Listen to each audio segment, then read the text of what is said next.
Hello, hello, hello, everybody. Welcome, welcome. Um, my name is Kenny Bedwell, and the one, the only Kenny Bedwell. And we're going to be talking about finding deals, 30% cash on cash deals in 30 days or less. Giving you all my secrets, my tips and tricks and hacks and everything. I'm going to drop my screen down a little bit. I see it sticking up there. But as people are joining, because I see people still joining and coming in late, let me know in the comments. Let me know where you're calling from. Okay, we've got people all around the country. We even have Germany. That's awesome. So Germany and Joshua Jensen, you're from Raleigh. What part of Raleigh, man? I may or may not be moving there soon. So it's not public information, but anyway. So yeah, tell me what part of Raleigh. I'm looking at going to Garner. So anyway, Denver. Garth is from Denver. Fort Worth. Lake Travis, awesome. Catherine, how are you? Hope you're doing good. Pennsylvania, Long Island, all right, for the New Yorker. Oh, that's Yuri. Hey, Yuri. Congrats, by the way. I know you're under contract. I saw the property. It looks really cool. So hopefully everything works out in inspections. New York, Detroit, Minnesota. Yeah, I feel you, man. Brian, I am in Buffalo, and it just snows like every other day right now. And I'm like, holy crap. I don't think I've seen grass for like 2 months. Except when I went down to Florida. So it's been like really just cold and snowy and dreary. Omaha, Chicago, the frozen north coast of America, Cleveland. Yep. Hey, Jeff, how you doing? Huntington Beach, California. All right. We got West Coast representative. I see it in LA somewhere up there too. Hopefully you're, Angela, I hope you're okay from the fires and everything, and that's all getting sorted out. Rainy SoCal. I haven't heard that before, but all right. Toronto. Let's see, Sanjoy. Okay, cool. You're like about an hour and a half from me, so that's not too far. Oregon, New Jersey, Phoenix. Great, guys. I think we're almost there. I see there's a few people doing, but look, today's goal. We got 1 hour together. Okay. Hopefully, I can share some insights. I can share some examples to each and every single one of you that help you feel motivated, help you take away just a few nuggets. To help you find short-term rentals that actually cash flow and make sense. And we're going to be focusing on cash today. All right, so let's go with we're not quite at the 5-minute mark. I got to wait till the 5-minute mark because people are still joining. So let's talk about housekeeping. Baghdad, holy crap! Like Baghdad, like Iraq or Baghdad, one of the Bagdads in the United States somewhere. Tell me where Frankfort, Kentucky. I'll be down there soon, Emmanuel. Got a property there. We're about to launch in March. So sweet. Okay, let's housekeeping real quick. First off, if you have questions about something, please put them in the chat. Second off, I have a little bit of a cough. If I pop a cough drop or if I cough in the middle of something, just bear with me. I've been getting over a cold, a sickness. I'm sure many of you have. Stuff's been going around. I got the norovirus last month. I got the stomach flu last month, and then I got a stupid cold right after that. So it's just one thing after another. But it is the life of a dad with 2 toddlers who get sick. Who decide to go lay on the floor in the airport and pick up everything, and then now we get sick all the time. So and then preschool and all that fun stuff. So you know how that is if you're a parent. If you're not, that's what happens. So bear with me as we're going through this. If you have questions about something I say, I want you to put it in the chat. I'm going to be watching the chat like a hawk. There's going to be sections of things we're going to talk about. At the end of those sections, I will stop. I'll look at the chat. I'll go over and answer any questions that are relevant and then move on. So let's go ahead and hit it because we got a lot to cover. All right. So the purpose and what I want you to walk away with, that's the key here. What I want you to walk away with from this whole shindig is understanding what 30% cash on cash deals look like. Okay. Because if you understand it and you see it, it's going to be a lot easier for you to actually find them. Right. So if you see what I'm talking about, it's so much easier to then come and look in a market and start evaluating properties and identify how you're going to pull this off to get 30%. Now, I called it 30%, but the reality is, and we'll talk about this at first with the goals. Wow, Nicole, Iraq, that's pretty crazy. Welcome I don't know what time is it there? Please tell me in the comment. I'd love to know that. That's really fascinating. I feel almost honored that someone from across the country to join this. So pretty crazy stuff. But what I want you to take away from this, guys, is I'm trying to give you the vision. Okay. That's what people struggle with. It's not running the numbers. It's not how to be a good host. It's not, what amenities to add. I mean, I know that's like a popular topic. It's not really that. It's the vision of seeing a property that isn't already ready to go. And then how do I take that and make that something ready to go that's actually going to be successful? Okay. That fear of making the mistake is what keeps people back from making decisions and moving. But also, frankly, that fear is what keeps them back from seeing a property like its true potential. And that's what you have to learn. That's the skill. That's what I'm trying to teach you. And you're going to have to practice this. I can show you everything that I can in 1 hour, but that's still not good enough. You're going to have to take what I teach you and then go and apply it and practice. Okay. So let's dive into things here. So first off, give a little bit of shout out to myself. If you don't listen to my podcast and you like what I say today, you need to go listen to my podcast. It's called Cash Flow Positive. This is where I put out really good and pertinent information about how you can cash flow positive short-term rentals. I strongly encourage you to go listen to my podcast. I do 2 episodes a week and I break down the episodes. The first one's a little bit shorter. It's just me talking. The second one, I bring on a guest who applies as like an expert or somebody who's applied what I taught in the first episode, and you can hear their stories because I'm not a storyteller. So check out the podcast. It's on Spotify and iTunes. It's great stuff. And obviously I'm biased, but it's great. I think it's great. Finally, if you want some humor, it's 9 p.m. there. All right. That's not too bad.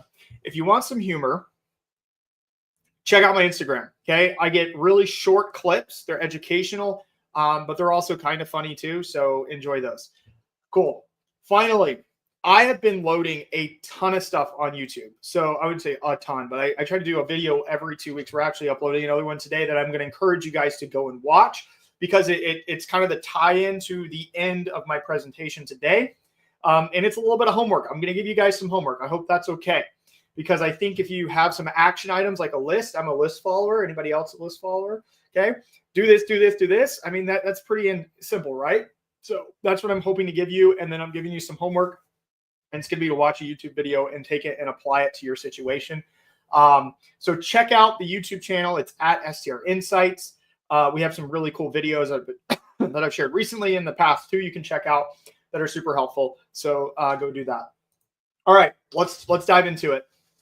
So what we're going to be doing is first we need to talk about just general like understanding cash on cash and why it's important for you. So first off, believe it or not, most people on here should not worry about cash on cash return. I'm going to say that again. Most people listening to this, there's 103 people right now listening to this live, and there's going to be probably about 400 total that end up listening to this. Most of you watching this should not worry about what the cash on cash return is. Well, Kenny, why did you call it 30% cash on cash? So cash on cash return, let's define it first of all, and then I'll back up what I just said.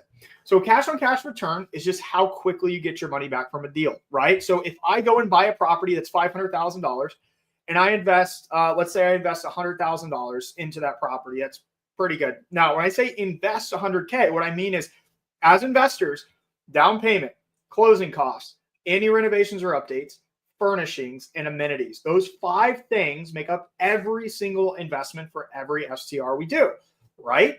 Now, obviously, some properties might not necessarily require a bunch of amenities to be added or any sort of renovations. It's going to vary, but those are the key 5 categories that we have to do. Sometimes we can get our closing costs covered and we don't have any closing costs, okay? And the type of loan you do changes your down payment amount. But so it varies property to property, but all of those together makes up how much you have to invest into the property. So if I invest 100K into the property, cash on cash return is how quickly do I get that investment amount back? So typically we see cash on cash in 2 terms of metrics. Number 1, it's a time metric. Okay. Meaning if I got my money back in 3 years on a 100K investment, that means I'm making about $33,000 a year, right? So 3 years, that's the metric. The other one that we hear, and the one that I put in the title of this, is a percentage. Okay, so the percentage in the years, they tie in together. So if it's a 4-year return, that would be 25%. If it was a 3-year, that'd be roughly 30 to 33%. And then a 5-year, you just do some fractions and some math, and there you go. 5-year would be 20%. So cash on cash return is a time metric. How quickly do I get my money back? That's it. Okay. Cash flow, on the other hand, is simply the profit that you make at the end of the year. Now, where I'm at in my investment, I don't really look at cash on cash return. The reason why is because cash on cash is just simply the scalability of the property. That's what I want you to think of it as, okay? Whereas a cash flow is simply the profit. So I'm chasing profit over necessarily scalability. Like, I don't want to accumulate a bunch of properties all at the same time that are like small and have really good like cash on cash returns, but aren't necessarily generating cash flow, like a large amount of cash flow. What I mean by this is like short-term rentals are considered active income. So if you buy a property, you're going to have to manage the property and deal with it, assuming you're self-managing, right? So it's active. It's no longer passive like long-term rentals. So for me, if I start acquiring quantity of short-term rentals, meaning like if I get 10 one-bedroom properties, I have to spend literally the same amount of time on each one of those properties that I would as like a 5-bedroom or a 6-bedroom. Okay. So because I have to deal with messaging, I have to deal with teams. And frankly, I might even have to spend more time because there's a lot more guests coming in on like the smaller units than the larger units. So it's a time concern for me, and it needs to be the same for most of you too, especially if you're a high W-2 income earner and you're trying to like trade your time for something that's a little more like passive with short-term rentals. Well, it doesn't make sense for you to take on a whole nother job and just go buy quantity. You want to buy quality. Okay. So most of you listening to this, now I'm not giving you the excuse to shut this off and like not pay attention to the rest of the stuff I'm going to talk about. But the reality is you actually need to be focusing on cash flow. How much is the property generating? Oh, like profit wise, rather than how quickly can you get your money back? That does sound really appealing. But the reality is, if you have a dollar amount you're trying to get from the property, it's a cash flow goal, not a cash on cash goal. Okay. So hopefully we've cleared that up, because that's really important in helping you determine where you should invest and what you should invest in. So today, all I'm going to be talking about is cash on cash. The last thing I want to add on this when determining our goals is, okay, cool, Kenny. I don't care about cash on cash. I care about cash flow. So let's say my goal to cash flow, I wanted to make $50,000 a year. Well, guess what? The cash on cash, there'll still be a cash on cash return. It might be something weird like 19% or 23% or 27%. But the reality is I don't really care about that so much as what the cash flow goal is. Now, if I was starting out, I had 0 properties, I didn't have a lot of capital, and that's what I really want to speak to today. What happens if you don't have a lot of capital and you're just starting out? Then cash on cash is actually really important to you because you don't have a lot to play with. Okay. You don't have a lot to like throw out there and to, jump into a property and risk a bunch of money. The reality is you're not really focused on cash flow. You're just trying to get started, get going in something. Okay. And that is a cash on cash goal because you need to snowball those earnings so that you can scale up to quality. Okay, so there's a switch at some point or another, and it's different for every single person where you are in life, how much money you're making, how much money you're making from your other investments. There's a switch of focus where it starts out at quantity, and as you grow, you have to switch to quality. Okay, or you're going to put yourself in another job, and you're going to become a property manager, which frankly, the margins aren't good at being property managers. Okay, so we want to transition. No offense to any property managers out there, but let's be honest. You got to really focus on quantity over quality to make revenue as a property manager. Whereas with owners, if we're self-managing, we want quality because we're keeping that money. So as you scale, you start to switch your mindset and your focus from simply cash on cash and quantity and snowballing to more of cash flow, meaning getting as much dollars out of the property as possible, squeezing, and because you'll have the capital to be able to invest in the property. It's a time metric, and you need to understand that as you're growing. But today we're focused on cash on cash. So I have these little numbers here, so you can see like 500,000 or greater than 500K. It's a simple rule of thumb, meaning like if you're going to buy a property that costs more than 500,000, you're probably gonna be more focused on cash flow than cash on cash. 500,000 or less, probably more on cash on cash. All right, that's just like some quick rules of thumb I'll give you guys, but it can vary person to person based on their situations. All right, hopefully that was helpful. Now let's do a story. So 2 years ago, my battery just died on my camera. Give me a second. I knew that was going to happen. And please, if you have questions about the goals, please put that in the comments below.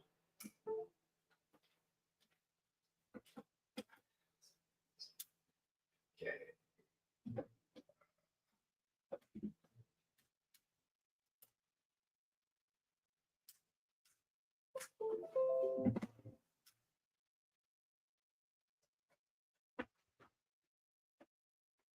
Okay, there we go. Can everybody see me? Sorry, my camera batteries have been dying. So we do have a couple questions. So why don't people use a cap rate to evaluate short-term rental properties? So cap rates are typically done on commercial and long-term rental properties.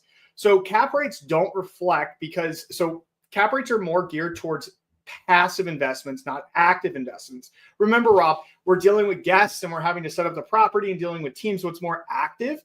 So we want to be focused more on like the rate of return from the cash flow perspective and also cash on cash. So cap rate is more of like a commercial metric for passive income with real estate versus with short-term rentals. And somebody, other people can give other explanations if they want in the chat, very open to it. But for me, I don't really care about cap rate. I care about cash flow and cash on cash for short-term rentals. But with my long-term rentals, cap rate is everything. So that's a good question. Okay. So we can compare apple to apple based on the property itself rather than the individual? Yes. I need a little bit more context there, Rob, but okay. All right. So let's keep moving. So 2 years ago, I bought a property, actually almost 3 years ago. I bought this property here in Watkins Glen, New York. So this property I bought for this is the link from Zillow. You can look it up. There's the address. Please don't visit me. I don't live here. So this is the property. I bought it for $350,000. Okay. You can see here, it's a 7-bed, 7-bath. All right. And let me show you this property on Airbnb. And I meant to pull up the list, but give me 1 second. I'm going to pull up this property. I want to show it to you guys. Okay. Now, I'm not going to lie. I'm not really like, well, in about a month after I've done the renovation, I'm honestly like, this property isn't the bee's knees or the cat's pajamas or anything like that. It's really not that special. A lot of you who already have properties, your properties, I guarantee, are nicer than mine. Okay. But the overall property itself is probably cash flowing more than any of your properties, even properties that are way more worth, $350,000. Okay. And so I want to share this with you. So please don't like, I know what it looks like. Okay. I'm very aware of that, but I'm trying to teach you something important here. So I'm going to share this listing with you guys and just share some of the pictures. This is the listing here. This is it live. And I do have other properties too, guys. So but I'm sharing this example from the cash on cash perspective. Okay. So this is my property, so we do have a theater room. We put in a theater room. I do have some staging here, but look at my fire pit. Is that anything special? Okay. Probably not. Chairs don't even match, right? Okay. My seats aren't anything crazy. I've got a nice little grill, little patio area, but I mean, this isn't like some sexy, like, oh, I can smoke something on this thing. I can cook, I can feed like 50 people. It's none of that. Theater room's pretty nice. So I'll admit that we did put some effort in that recently. But look at my living room, guys. Is this anything to write home about? I hate that the TV is up. So that's another thing. I mean, look at this. Like, I didn't even like some of this furnishings. Like, we didn't put that in because it already came as a furnished property. All right. Like, this is really, really, I mean, look at my cat. Look at this.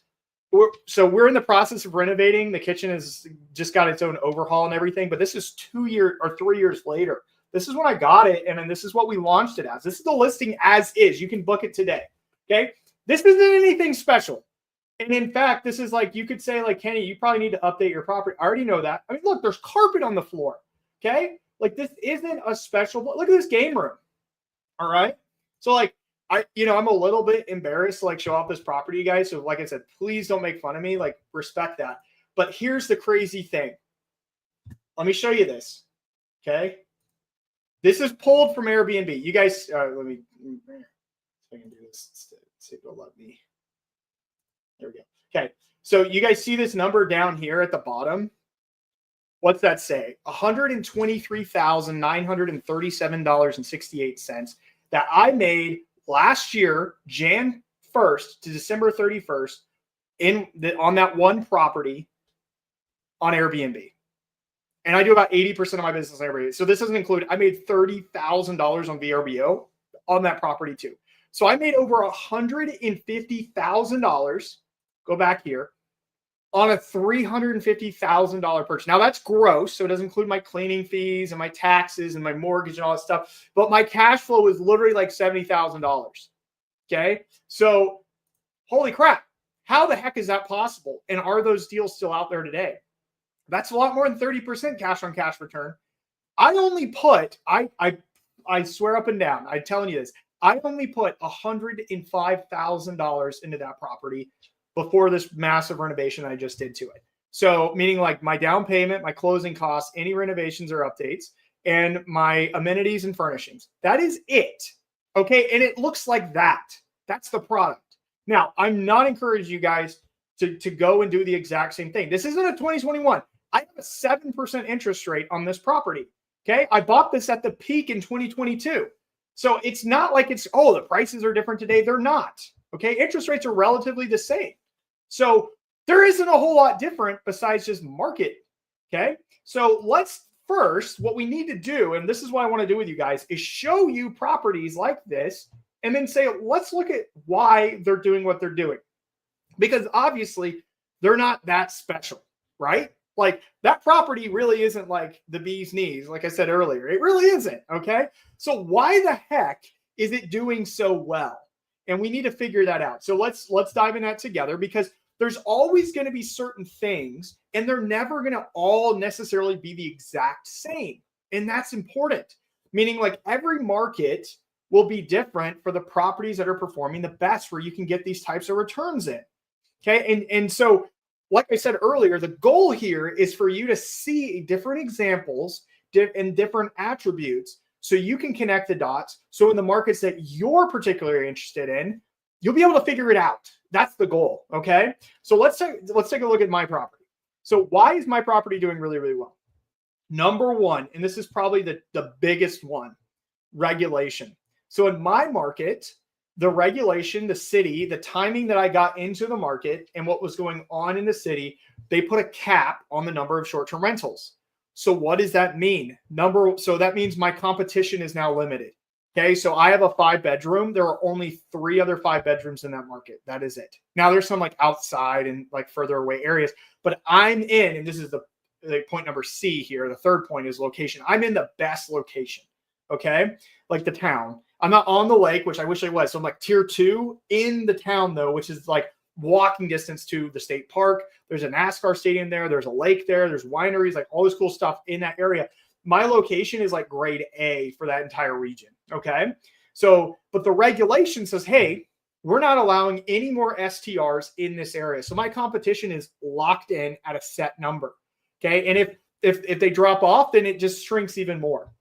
So the regulations protecting against saturation, market saturation, oversupply. Number 2, pricing strategies. So I'm in a market where my competition, this is important, understand your competition.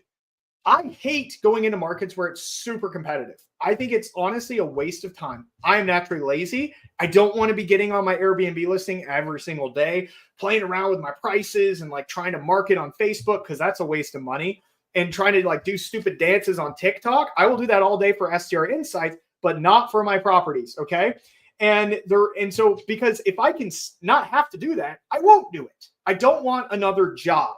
So I love markets where you don't have to really try. You just have to set things up right. And so I found out in this market that all of my competition, remember the 4 properties I'm competing against, none of them do dynamic pricing. It's a joke.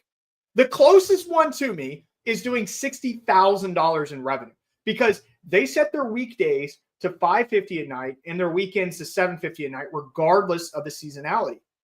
They're idiots. I tried to reach out because I think if we all increase our rates, everybody will make more money, but they won't do it. It's like a limited mindset. I love markets like that. Find markets where people are not thinking like you, who are taking the time and the effort and the energy. Look for markets where the competition isn't at that Smokies or Scottsdale or Orlando level. Okay. I talked about location, house configuration. This one's important too. I'll mention this at the very end with guest avatar, meaning like I know who comes and stays at this property, and I did a ton of research on that. Okay, it's not sure some families come and stay at my place, but it's mainly larger groups. We host a lot of for the races. We host people who come in for the races. A lot of like actually NASCAR drivers come and stay at my place during the winery season in the fall. We have a ton of people like, you know, girls trips or guys trips or whatever coming and staying. It's adults. So my bed configuration, I have 1 bunk bed. That is it. The rest are kings and queens throughout the entire house. And so I'm targeting my guest avatar because I know who they are. I'm not taking a blind shot at or trying to get heads in beds because that doesn't work in some of these markets if you're trying to get this high return. And then finally, amenities. Okay, once again, I don't have pickleball courts. I don't even have a pool. Pools are great. But like I don't have all these like crazy different amenities. I have simple things like hot tubs and theater rooms and fire pits and things like that frankly my competition doesn't have. Nobody else has a hot tub. Once again, I love being in markets like this because it's super easy to compete, right? But I'm identifying my guest avatar and then I'm adding the correct amenities to attract them. I'm gonna answer some. So that's kind of one section here. If you have questions, put them in the comments. So Cindy Young asks, what outlets do you use for researching the avatar for a given market? Cindy, I'm glad you asked that question.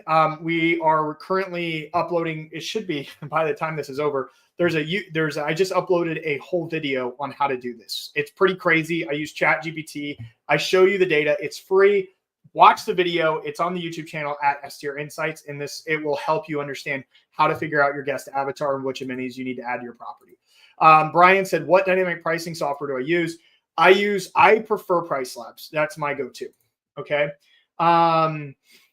There was a question earlier. I'm going to go ahead and grab it. So this is earlier about the cash flow goal. So Benjamin said $20K per month cash flow. How would you structure an acquisition goal to hit this in 1 year? I have $450K in a HELOC money to invest to start. Benjamin, we need to talk because so basically you're trying to get about $250,000, if I understand, out of $450K, which is an incredible return. And so I would probably say like your best strategy is going to be burring, which I'll show you later because you need to get your money back quickly to roll it into other investments. Okay, so we'll talk about that. I'll share more examples of what that looks like later, but that's going to be the best one for you. Okay, let's keep moving. Okay, so the 2 main points here. I know these are. I'm trying to keep it super simple, so you guys are like, oh, I got that. The 2 main points here, the key ingredients to like all this stuff are 2 things. Number 1, buying right, meaning like I didn't overpay for a crazy property, right? I'm seeing too many people say, oh, you can go into any market you want and you can buy any property you want as long as you add all the money and everything to it. I think that's terrible real estate investing advice. It is terrible real estate investing advice. You need to make money on the buy. I'll say that again. You need to make money on the buy. What does that mean? That means you're not buying at the tippy top of the market and then pouring in a ton of money and hoping that it works. If you've already done that, it's not the end of the world. I'm not saying that's awful, but the reality is the cash on cash to get high cash on cash returning properties is twofold. It's making money on the buy and operating it correctly. It's not just about one or the other. Okay. You can't just expect, okay, I bought a property. I see this too all the time where people go in and they're like, well, look, there's 10 properties here that are all making over $200,000 and they have all these amenities. And I'm just going to go and copy that same thing and I will get the same returns. You're missing part number 2. Do you know how to operate correctly? Do you know what the pricing strategies are in your market? Do you know what the correct bed configuration? And you can copy what other people are doing, but at the end of the day, your hospitality matters. Okay. How you operate the property is how you get the returns. You realize the returns. So you can't just assume if I go and copy everyone in this market that's performing well, I'm going to do exactly the same as you. I guarantee you in your first year or even your second year, you won't, because they are more experienced in that market. You have to do something called, and we'll get back to this in a second. You have to do something called creating your moat. Okay. The moat is the thing that separates you from everybody else. A lot of you who listen to my content, follow me, listen to podcasts, all this good stuff, you hear me talk about this a lot. This is so important. You can't just buy and then copy what other people are doing. That is an awful strategy, because what will happen? You will naturally saturate yourself, because number one, if you become successful, somebody else will copy you too. And what does that do? That brings down overall revenue down. You're competing against essentially yourself and other people who have the same exact stuff. Have something unique. One thing, two things, something unique that other people can't just simply replicate. Let's talk about some examples here. So let me go back to my property real quick, okay? Because this is important. Number one, so this is a 7-bed, 7-bath. How many properties have 7 bedrooms and then 7 bathrooms, like full bathrooms? This has 7 full bathrooms. Not many. It's going to be like a 7.5.5, maybe at best, maybe a 7.6, but not a 7.7. Okay. This is a big property. So one of the moats here for me, beyond the regulation, beyond the location, beyond all this stuff, is simply the number of bathrooms I have. Everybody can stay in their own room and have their own private bathroom. That is extremely valuable, in the short-term rental space. And the data backs it up. Did you know for every bathroom you add to your property on average, it increases your revenue by about $15,000 a bathroom? So bathrooms are really, really important and can really help you understand, or just be different from everyone else, because it's not easy just to add a bathroom. Okay. Obviously you can add amenities, you can add other things to a property, but so can your competition, and they will. So understand, look for key differences. It could be in mountains. It could be having views. In beach markets, it could be proximity to water or walking distance to an entry point on the beach. Lake markets, being near or on the water. It doesn't necessarily have to be locational. It could be, like I said, bathrooms. Maybe the size of the lot. I think of a really popular market a lot of people are after right now is Bradenton, Florida. Okay. Everyone, I see it all the time on social media. What's the moat there? All the houses literally look the same or have the same stuff. They're all updated. They all have a pool. The moat there is simply the space of your backyard. Most of the backyards are really tiny. They fit the pool and maybe a little fire pit area, and that's it. But the backyards that have an L shape, where you got backyard or you got side yard and then backyard, where you can add more amenities, boom. Not everyone can do that, and most people can't. And that is the thing that helps separate you from everybody else. It's sometimes super simple things like that you're not looking for. That's not necessarily screaming in the data, but those are the moats. Those are the things that are going to give you longevity in long-term investments. Let's see. Matt asked, are you finding you can cash flow or at least break even with 100% financing deals? Like if I'm financing it, like getting financing on property. Yeah, all the time. 20%, 30%. I'm going to show you some examples, Matt. So I think everyone needs to see some examples. So we'll keep moving. All right. So we're going to focus on this one right here, buying right. Okay. So number one, we're going to focus on buying right and how to buy right. So how do we buy right? So number one, you need to choose the right markets. I'm not going to tell you about the right markets today. That's not the point of this call or this workshop. It's to help you. So here's a resource. Go on my podcast and listen to the episode, how to find the top STR markets. And then I think I even have a YouTube video on it as well. And then I even have the top investable markets report, which I'll throw that link in the chat, which you can go to STR Insights and you can download the report as well. So here, I'll send this in the link. It's free. All you do is download it. I'll send it to your email. It'll tell you like 80 different markets that I really, really like I think are really good. So, and you'll see the data and everything behind them. So check out the report, download it. It's 100% free if you haven't already checked it out. Okay. So, we're moving on from the remote. So now that you understand the moat principle, so we know markets, find the right market or markets, look for the moat. Okay. Now the moat isn't always obvious. Okay. It's something you have to study first and figure out what are potential moats in this market and then go in searching for properties there. But the reality is most properties are going to be value add properties, meaning you have to prepare to invest into the property. I don't know a single person who is successful, and you can feel free to jump in the chat here and roast me if you want. Very few people today, properties for sale today, short-term rentals for sale today, can find them perfectly turnkey, ready to go, and have a 30% cash on cash return. It's not going to happen. Okay. So with that in mind, now I will show you turnkey and the strategy with that, but turnkey, you don't have to add anything to it. No, you're going to have to add something to it. So you need to know, you need to be prepared to invest into the property. Always, always, always understand what you need to invest in the property. However, you shouldn't, and this is a problem we have in our space. Just because a lender says, hey, you can afford $1 million property, does not mean you should buy $1 million property. Okay. Just because a lender says, hey, you know what? Even if you had a small, and I'm about to give you some good rules of thumb. Hey, your top end of your budget is $500,000.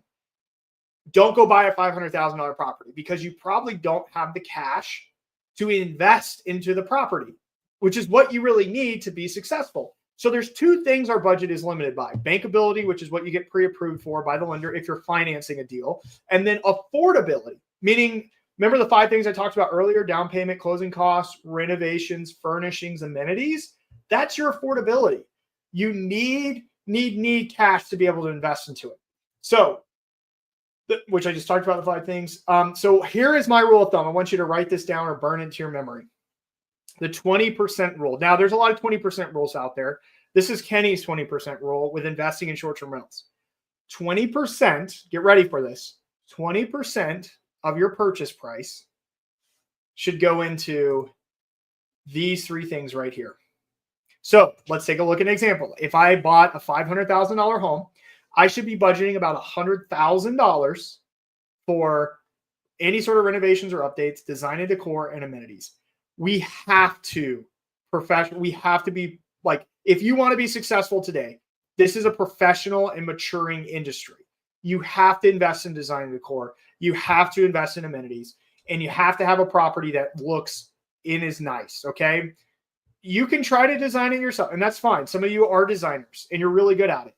But the reality is, I can't do what real design, I am not even close, and I shouldn't even try because that's not my zone of genius or my expertise. You need to be relying on experts. So if that's the case, then you need a budget for it. All right. So 20%, that's a lot. That doesn't even include my down payment.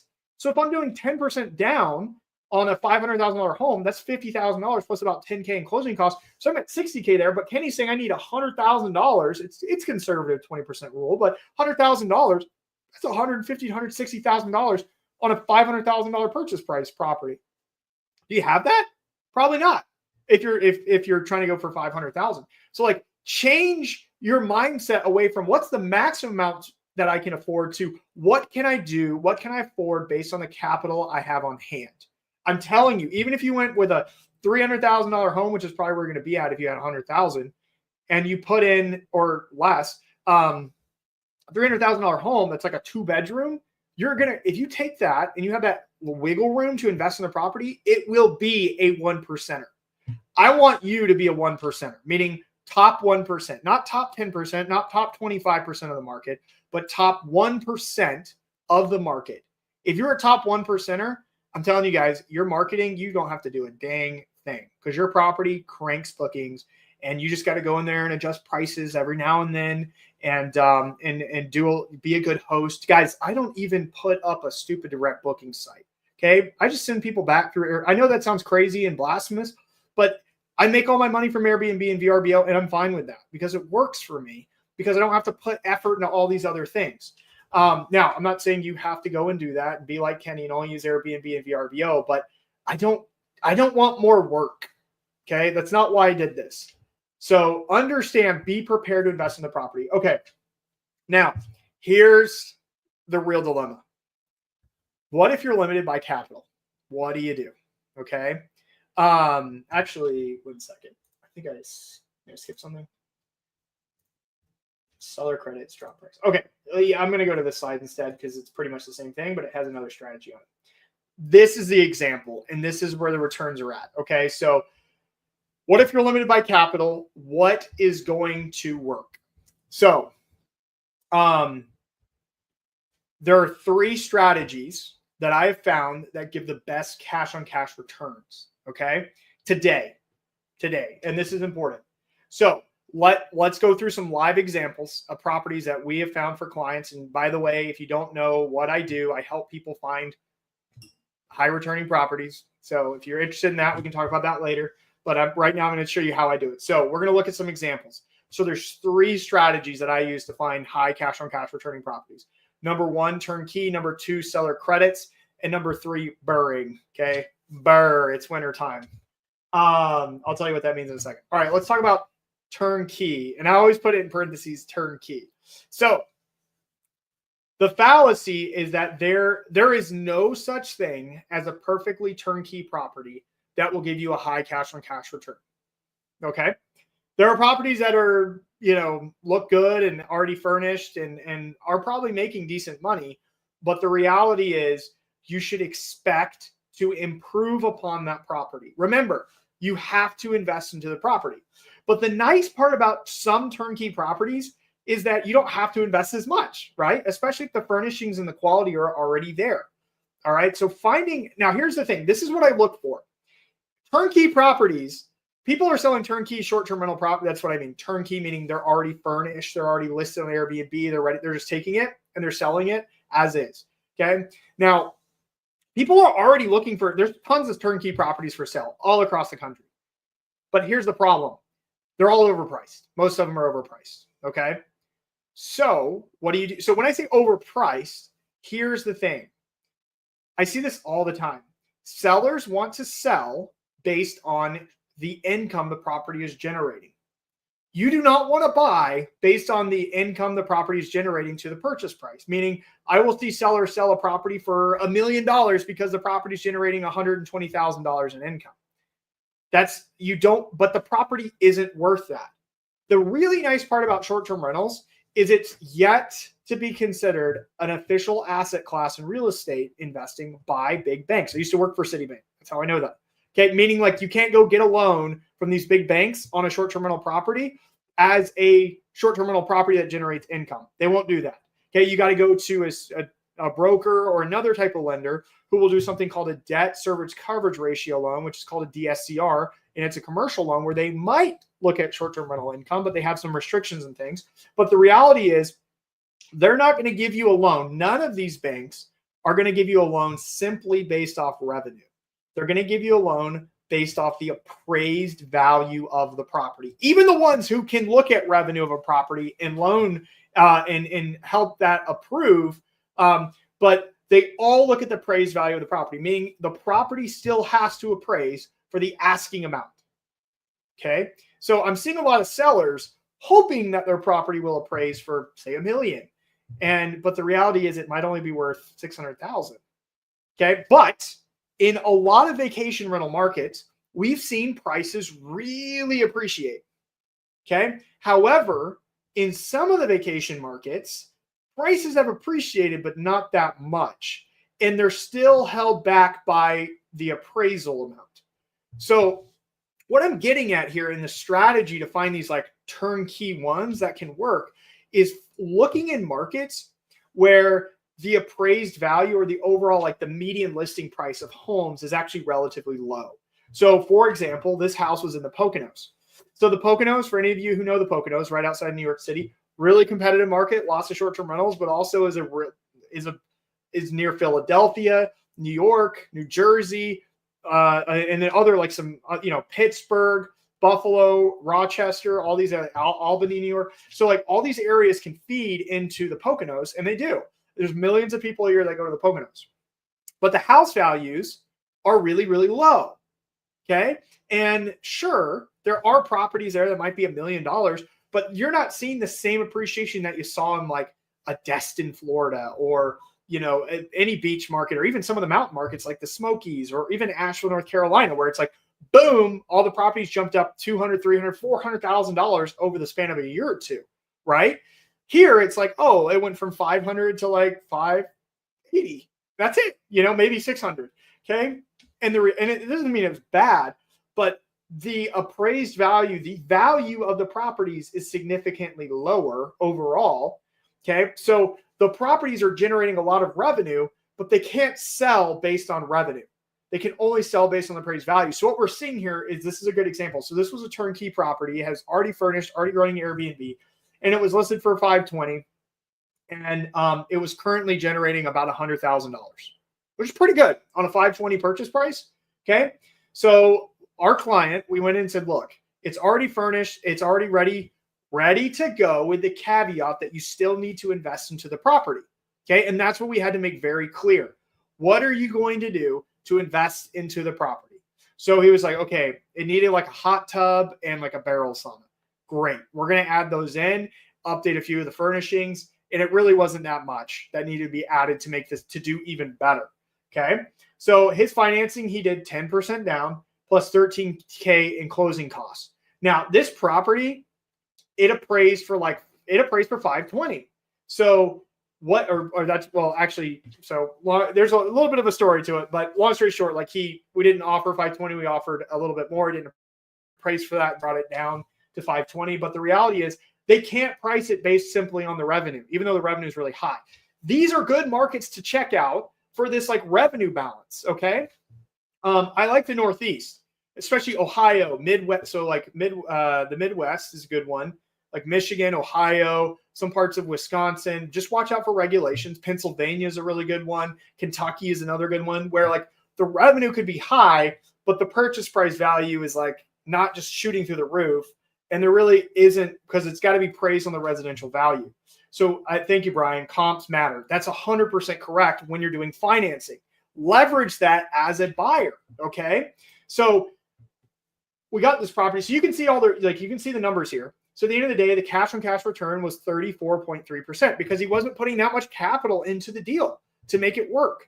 Okay. It was already ready to go, and it was just in the right market at the right time. If you go to some of these other places where the values are significantly higher, you're going to have a hard time justifying that. You're not going to find these type of opportunities. You'll find turnkey properties, but they're going to be overpriced relative to the revenue. Okay. So just be careful, but this is a way that works. I've seen this all the time around the country in markets that you may not have heard of. Just Arkansas is another good one, another good area to do this into, like a Hot Springs. Some parts of Missouri, Branson, no, because that's a huge market. You've got multi-million-dollar properties there, believe it or not, and then like, $500,000 condos. It's not a good market to do this in. Okay. But there's a ton of turnkey stuff for sale. So be smart about it. Look for those markets that have lower median listing prices overall, like cheaper properties, essentially, some people say, but just lower median listing prices. And those are usually the markets where this is a really good play. So I mentioned Arkansas, I mentioned Ohio, I mentioned Pennsylvania. Maine is another good one too. Some parts of New York, like Western and Central New York, is good. Not the Hudson Valley area or the Adirondacks. It's too expensive, but more like Western Central. So like even Kentucky, I mentioned Kentucky. So these are some of the areas where you can pull this off in. Okay. Let me pause here. Any questions so far about this? How did he get a 10% down payment? That would be a second home loan, Kate. So with short-term rentals, you're going to see this a lot. You don't have to put 20% down or 25%. This isn't an investment loan. This is considered a second home loan. Remember, banks don't consider short-term rentals as an asset class. So you don't have to get a commercial loan because most banks don't even see it as a commercial property. It's a residential home. Therefore, it would be a second home loan, which is you can do a 10% or 15% down with some lenders on a second home loan. And that's pretty common. There's a Fannie Mae product, and there's also credit unions who do these types of loans too. And one credit union we've got, the interest rate he's quoting people at is 6.5%. So if you're interested in his information, I can get that to you. His name is Brian Buckhold with Alliant Credit Union. And I can, I'll send that. I can send that to you as well. But yes, you can get 10% down, or 15 even. And he actually doesn't charge PMI either. That's a really cool part about that. Private mortgage insurance, meaning that extra little fee if you do less than 20%. But using a credit union, you could do 10. Can you get another question? Can you go? No, you can do up to 10 according to Fannie Mae. And you can do, so his name is Brian, just Google him. You can do, and then if you're using a credit union, so it's based off of your debt to income ratio, meaning they're going to look at your income and they're going to say, hey, can you afford another mortgage? That's it. They're not looking at potential revenue of the property or anything else. They're just looking at your bankability. Okay. And if you apply, which most people do, then you can get a second home loan, and your terms are actually going to be better on a second home loan than some sort of commercial loan or something like an investment loan or anything like that. So for most people, I'll say this, most people, second home loans, especially on your first or even your second property, is totally fine and totally great. And it's a great way not to have a lot of cash into the deal as well to get that high 20% or 30% cash on cash return. Okay, so this is that property. Let's keep moving. All right, seller credits. This is a big one, and we need it. I'm sure I'm going to get some questions here. So throw your questions in the chat and let's nail it. So this really works if you have a little bit bigger budget. Okay. Now, smaller budget, same, it can work too, but this is a great way. So I have a YouTube video on this and you need to watch it. It says what the name of the video is What Realtors Don't Want You to Know. And it's actually really positive to realtors. So please don't, I'm not slamming realtors. It's just interesting. So check that video out, and it talks a lot about seller credits and concessions and how to negotiate, but let's talk about what it is. So seller credits, okay, are credits that you negotiate in with the seller at your initial offer. Let's take a look at an example. So we got this property in Asheville, North Carolina. This is myself and a business partner. And we came in and we offered $975,000. That's what he listed it for. We said, hey, seller, we're going to give you what you're asking for, $975,000. But at the closing table, we want you to give us $75,000 back. Okay, so we'll give you $975,000, and but we want at the closing table $75K back. That's what it is. Okay, so how does it work? So it's a separate addendum to the contract, meaning the initial contract, my offer, is going to say, hey, I'm wanting, and this is what the bank is going to see. Hey, Mr. Lender, I offered, and it was accepted, $975,000. I need a loan on $975,000. He's going to say, great. So we're going to give you $975,000. Oh, that's not right. We'll fix that in a second. $975,000, and we're assuming that the property appraises. Remember the appraisal thing? It has to still appraise. So if the property appraises at $975,000, then I can get a loan at $975,000. Well, then the contract says, okay, great. At closing, Mr. Seller has to give me $75,000. Okay. Now I can use that $75,000 for whatever I want, but if we want to keep it above the table, usually it goes to a contractor. All right. Now here's a quick tip, without making things too cloudy here. You can't just send that cash to yourself most of the time. You can't say, give me write me a $75,000 check to Kenny Bedwell. It needs to go to a contractor. Okay. Well, if you have a business like an LLC, you could just say, hey, write it to this LLC, and boom, that's essentially yourself. Or you can actually send it to a contractor. So we send it to our designer who designed and furnished the place. Okay. So we were all in. That's wrong. It was 10% down. I need to fix this, but it was, do the math, 10% and $975. So it was $97,500, $23,000 in closing costs. Okay. And then we had a furnishing budget of about $175K. So this number is a little bit low. So it's like 210, no, 215, somewhere around there. We were all in at 215. Okay. So this property grosses about $175,000 a year. Okay. And that happened to be what our furnishing costs were. But because of the seller credit, our furnishing budget was we only had to put in $100,000 instead of $175,000. So we're only in at like $200,000 on almost $1 million property with furnishings with, and I mean, we've got a slide, we've got like really, we put a slide from the top balcony down, hot tub, fire pit. We even renovated the house all within that budget because we have that $75,000 cushion. That allowed us to not have as much cash into the deal and to be able to work this out. Okay, so a couple of questions here. Okay, there's a couple of things here. So this is with a second home loan. You also have to visit the property for 14 days out of the year on a second home loan to meet the mortgage requirements. That is, okay, so number one, that is true if you go with a traditional Fannie Mae product, which the one lender I just recommended, that's not, he doesn't have that requirement. Number two, who the heck tracks whether you went to the property 14 days out of the year? No one tracks that. So like, it's just like good. So you get the loan and they say, well, you have to visit the property 14 days out of the year. Okay. And then the mortgage company never actually tracks that. They never ask you for, I've never had a single person say, they asked me if, and they wanted to see receipts of the 14 days that I went. No one's ever asked that. Number two, if there's a high, or three on this, there's a high probability your mortgage will be sold off to another bank.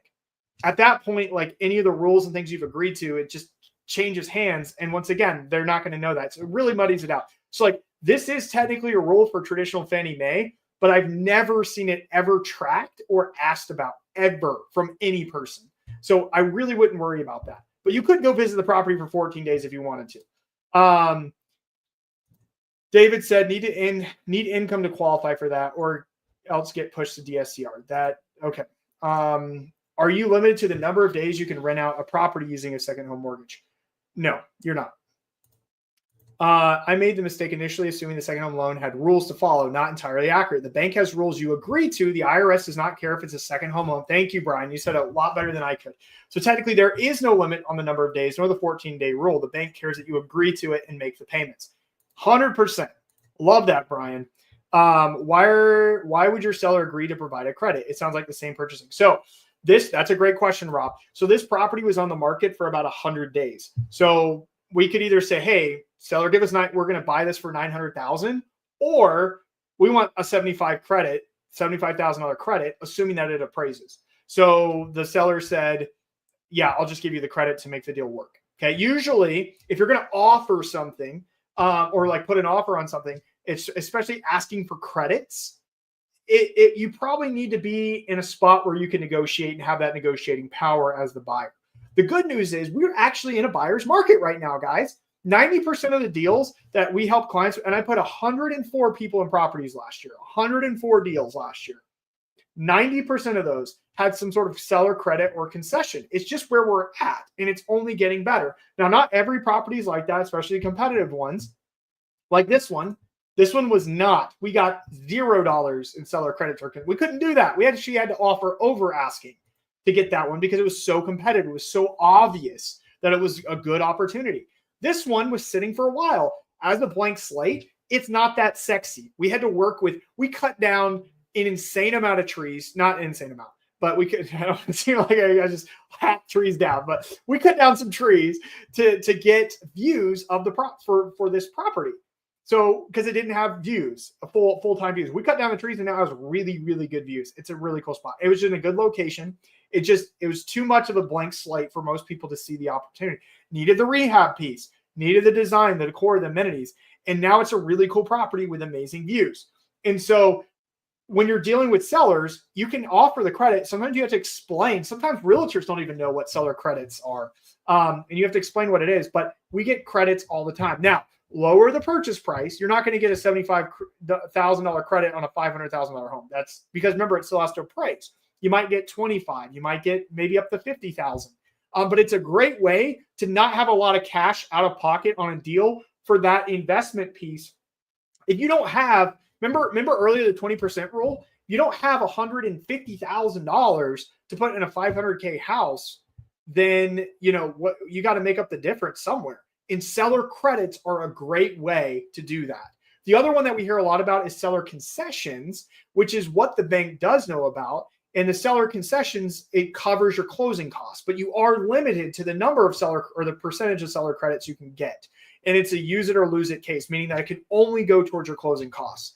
And it can only be about 2 to 3% depending on the type of loan.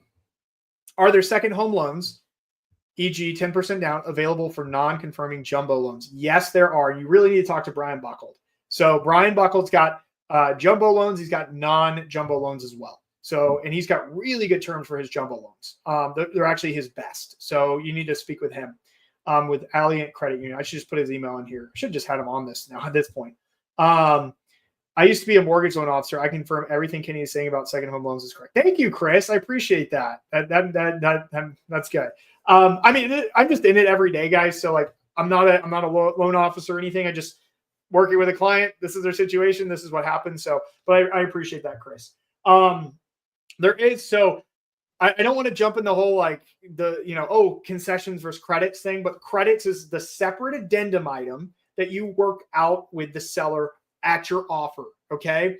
It's really important. So credits could be furnishing credits. Okay. I've seen that a lot too with the property. It's like, oh, this is a brand new build. You can get a $50,000 furniture credit. Okay. Because they know that the property will appraise for the asking price and they're willing for that wiggle room based on that.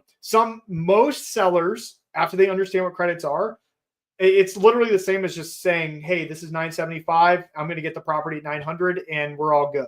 Because they're just writing you at the closing table that $75,000 check. Thank you, Kyle. That's Brian Buckold's cell phone number. You can text him. He works for a credit union, guys. He's the one that does second home loans that are not traditional Fannie Mae products that have really good rates, low fees, very low fees. I think he charges like a point and then like has like $1,000 flat fee or something like that. Awesome. He does a lot of these loans. So definitely give him a shout. Yeah, he's a cool guy too. I call him the Tony. He looks like Tony Stark. I call him the Tony Stark as a short-term rentals industry. So anyway, all right, last one, burring. Okay. Was it Nolan? Somebody asked me earlier. I'm going to go with that back through here about their situation, the $450,000 HELOC. We probably need to talk, Nolan, about this too, but that's fine. So what would you do? Well, if I were in your situation, here's what I would do. I would do a BRRRR. Okay. So what is a BRRRR? So a BRRRR is you buy, you rehab, you can rent, then refinance, and then repeat, or you can refinance, then rent. But in the short-term rental, I call it stirring. So STR, stirring. But you basically do a renovation and you're buying something like it could be a distressed property. It could be a property that just needs some light updates to it in a good location and everything. And then you're essentially refinancing it and pulling your money out. Okay.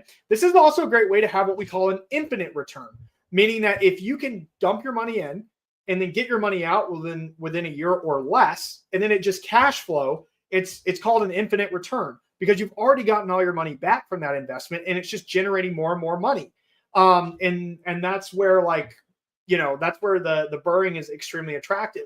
But the hard part with BRRRRing, before I go through the example here, is that a lot of people struggle with the renovation side, right? Dealing with contractors. I mean, every single time someone says, oh, you got to deal with a contractor, I feel like there's like this like big exhale in there.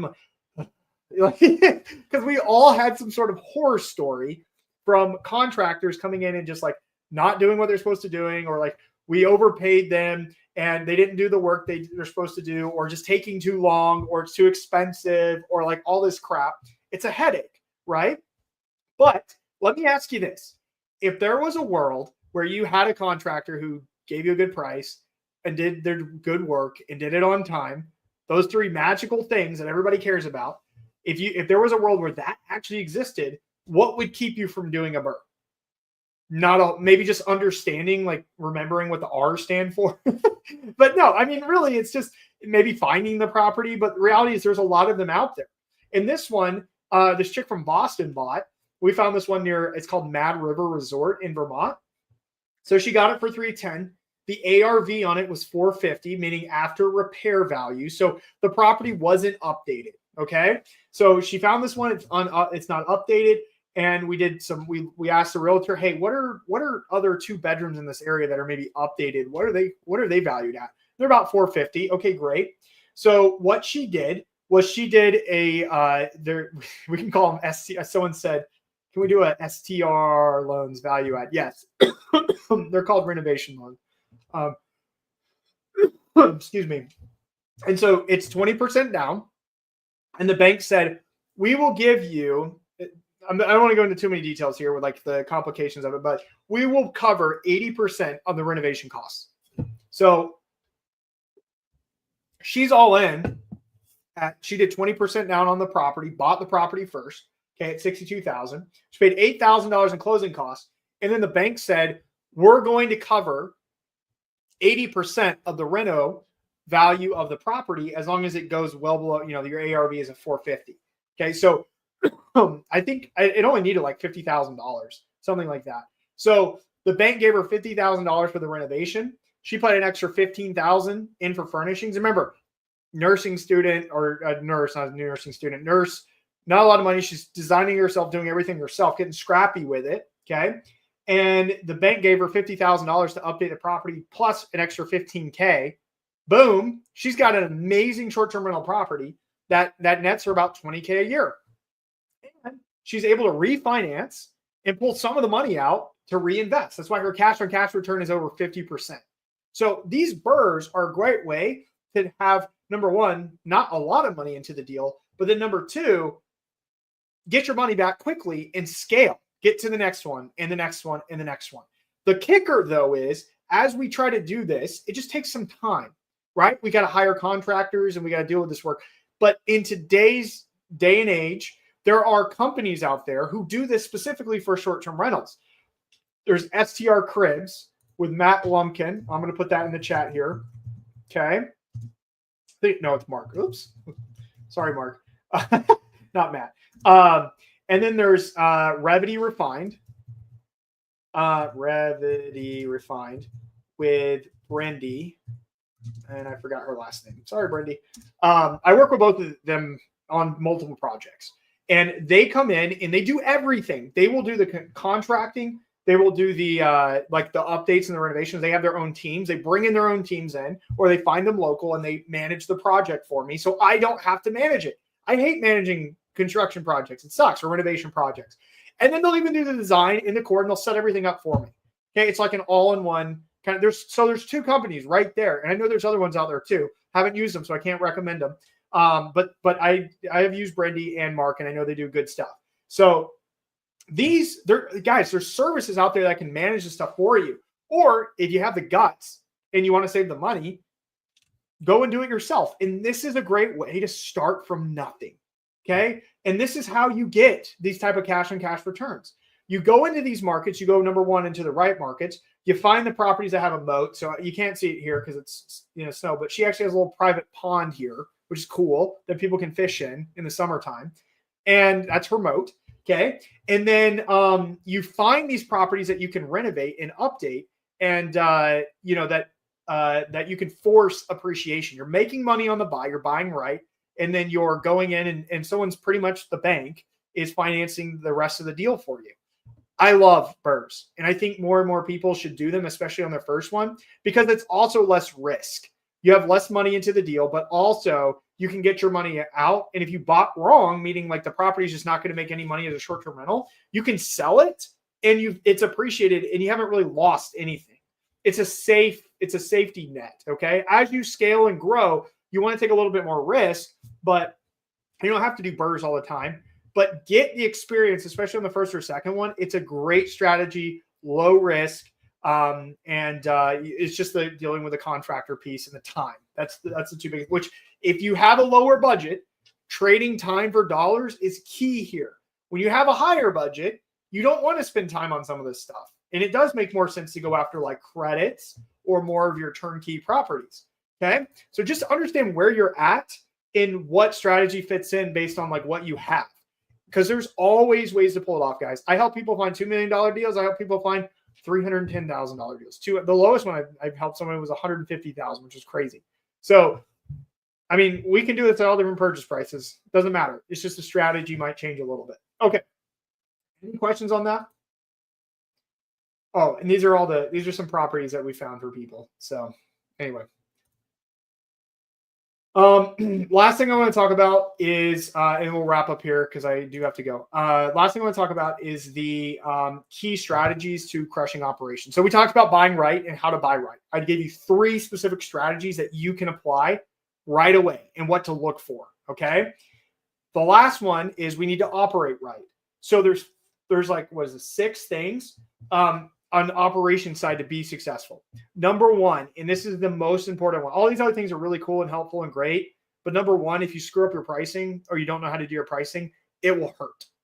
Okay. This same song and dance every single year. Someone calls me, hey, we launched the property. We didn't do the pricing right, meaning they priced too low, or they priced too high and they're not getting any bookings. They priced too low and they got filled up, but they didn't make the money they were expecting to make in peak season.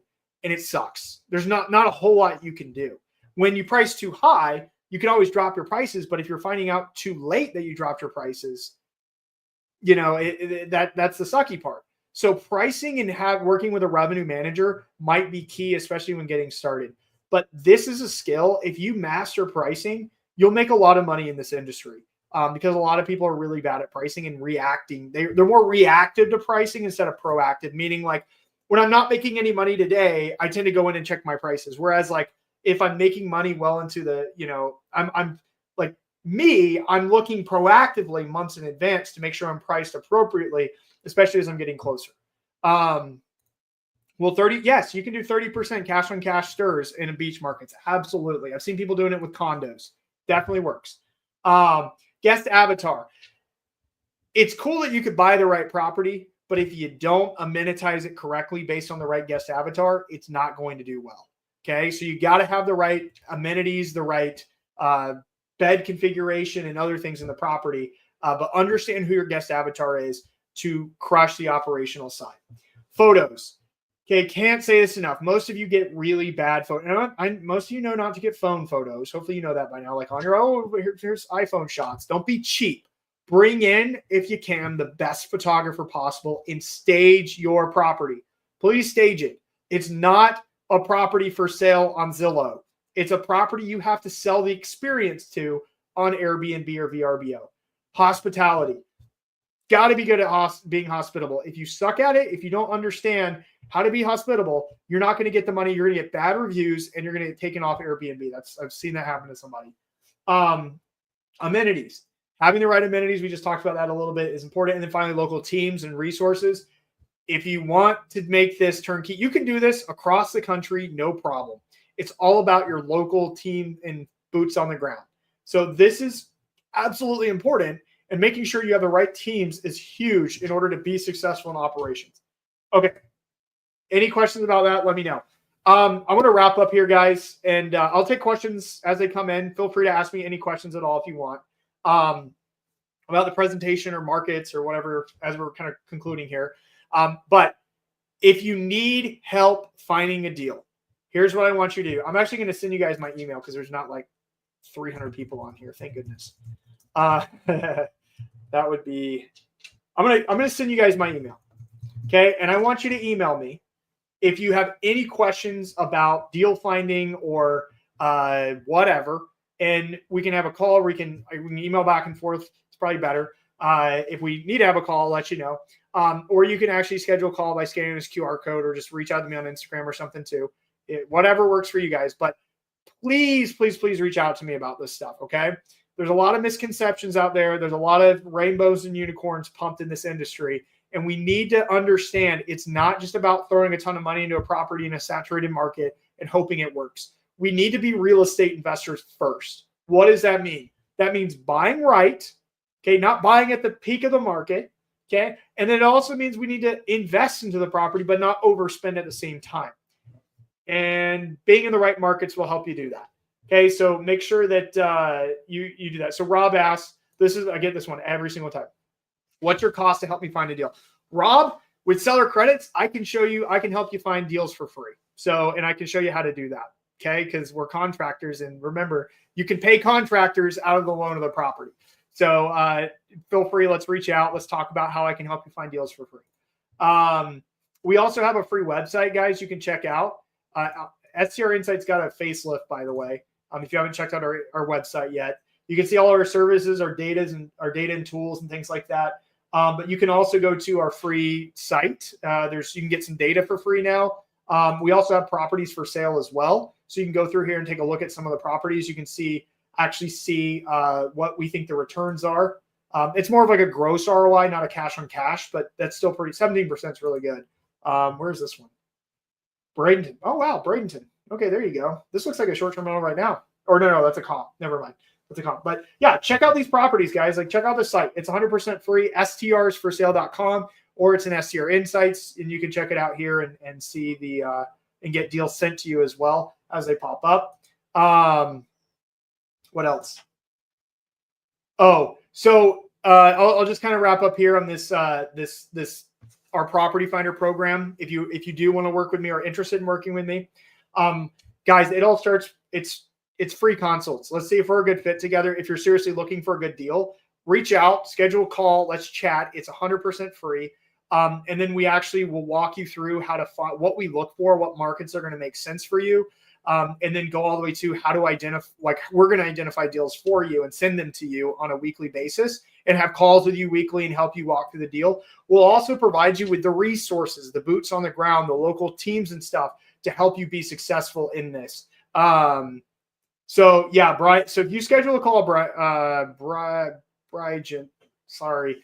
If you schedule a call with that link, it's not, the first call is not with me. Okay. So it's going to be with my colleague Mangala. She's going to ask you some questions to make sure you are qualified to speak with me. Okay. I'm pretty busy.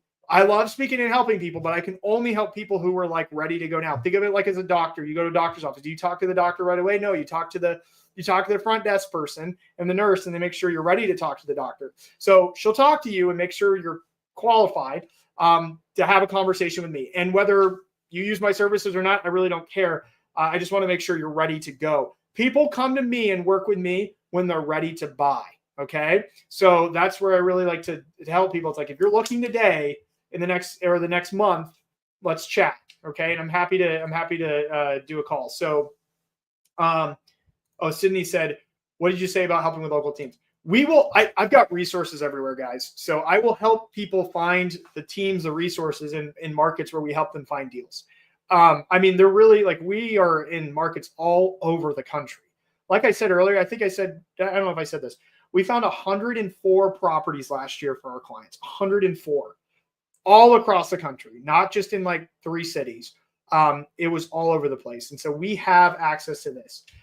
Yuri said, will this webinar be recorded? It is. It's actually on the YouTube channel as well, so you can check it out there, Yuri. And what was the website? It's STRs for, I'll probably link for this, forsale.com, like that. I'll put a banner up for it so you guys can see it. strsforsale.com. It's also, you can just go to STR Insights and click into there too. So this is the website if you guys want to check that out as well. So you can go there and see that. So yeah, I'm happy to. So please ask more questions. I work with, but I love I love answering questions. I love helping people, and I love helping people get set up in the right way and everything too. But anyway, so this is kind of like how our program works. If you're interested in it, in all the different steps. Yeah, that's pretty much. Let me see if I have anything else after this. Nope, that's it. Okay, so let me know in the chat. I'm going to stay on for an extra minute or two. If you guys have any random questions about anything, I'm happy to answer questions. Do you have any resources to help improving and optimize existing properties? Heck yeah, I do. Definitely check out my YouTube channel. Also check out the podcast. But the YouTube channel, guys, let's see. Okay, honestly, I wouldn't sleep on these workshops I did at the STR Wealth Conference. So let's see. I would probably say someone about finding, this one's really good. Is it my pricing, listing, or amenities? That's a really good one.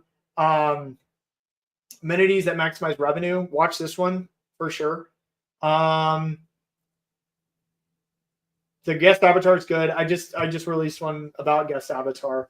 Data metrics to help you beat the competition. Definitely watch that one too. If you're into data, Justin, I would do that. And then maximize ADR, affordable amenities under $300. That's a really popular one. So check out those. These little workshop ones I did at a conference, they're really, really helpful.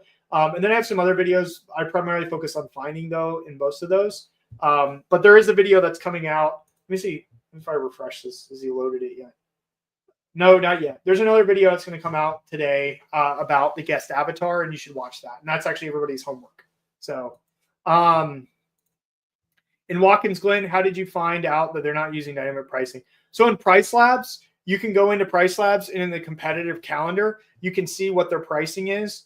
And it like lines up all your competitors that you select. And it tells you, it shows you what their pricing is on a daily basis. And that's where I could easily see it.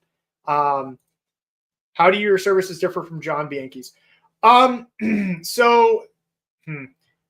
services are a little more, I would say, I don't know fully everything that John offers. So I can't speak for him, but I can tell you what we do.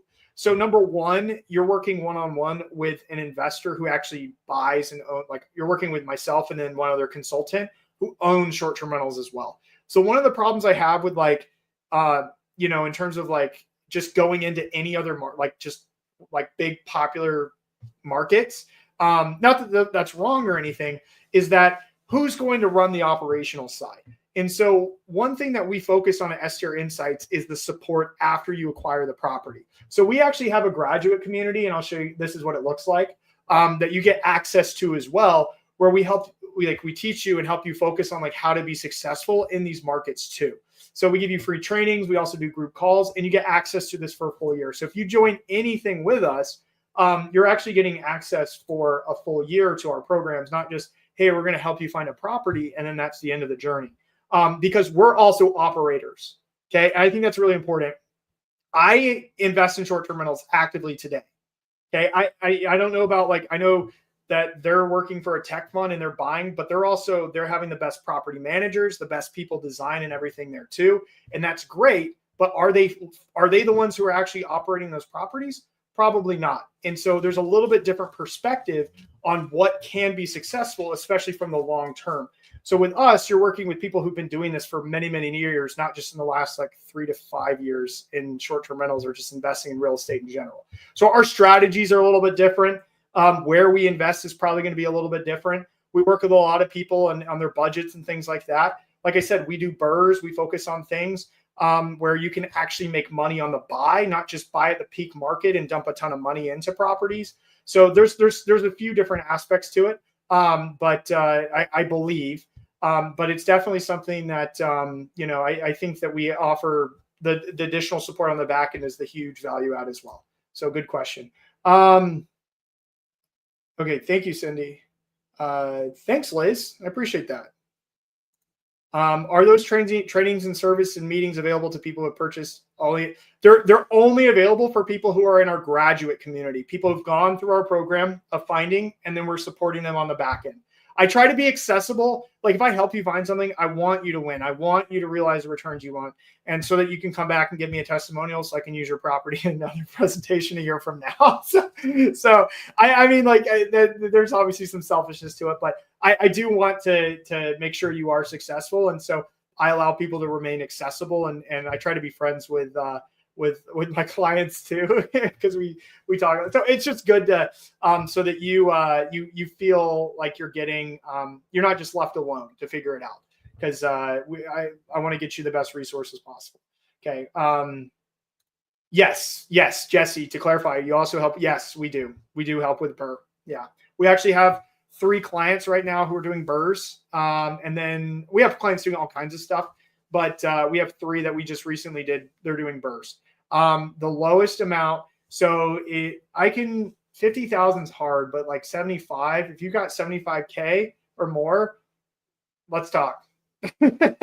So if you're interested in doing a BRRRR, let's talk. I've got a really solid team and resources and stuff. So we're really, that's one of the ones. I mean, my team of consultants, they all buy properties.